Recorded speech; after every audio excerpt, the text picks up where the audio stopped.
Buffalo soldiers in U.S. history begin with the black soldiers that served in the Union Army in the Civil War. There are over 180,000 black volunteers in the Union Army in the Civil War. Some black officers emerge at this time. We have some of the early officers that will actually graduate from West Point, like Henry Flipper. He served here in Texas with the 9th U.S. Cavalry. Most of them, though, white officers, black enlisted and or NCOs. They were sent to the western frontier. Rarely did they serve anywhere back east. Rarely, very rarely. And it was the nickname, that's where their nickname allegedly emerged. And we debate all the time. We think it came from the Indians. They first called them Buffalo Soldiers. Did they do it out of respect and admiration for their toughness like buffalo? Or was it a disparaging term, that they were as easy to kill as a buffalo?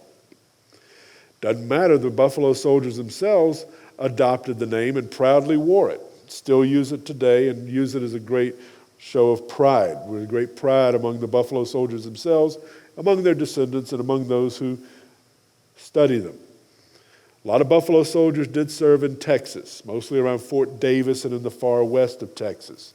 The problem was, and this is kind of sad, when you posted black soldiers back east in Texas, like in Brownsville or Houston, you had race riots. So that's why they stayed out west most of the time. Rather than deal with such things, we left them out in the far west. So Buffalo Soldiers will end up, even though there's only 2 regiments of cavalry, 2 regiments of infantry, serving in almost all of the theaters of what we call our Indian Wars. They fight all the way from Texas out against the Comanche down here in New Mexico and Arizona, against the Sioux and the Cheyenne up here in the Dakotas, the Minnesota area, west of Minnesota out into Montana. Rarely will there be a campaign that the Buffalo Soldiers are not involved in. They will fight Apache, Arapaho, Cheyenne, Comanche, Kiowa, and Sioux. Over 130 engagements that will involve the Buffalo Soldiers. So that's our Buffalo Soldiers.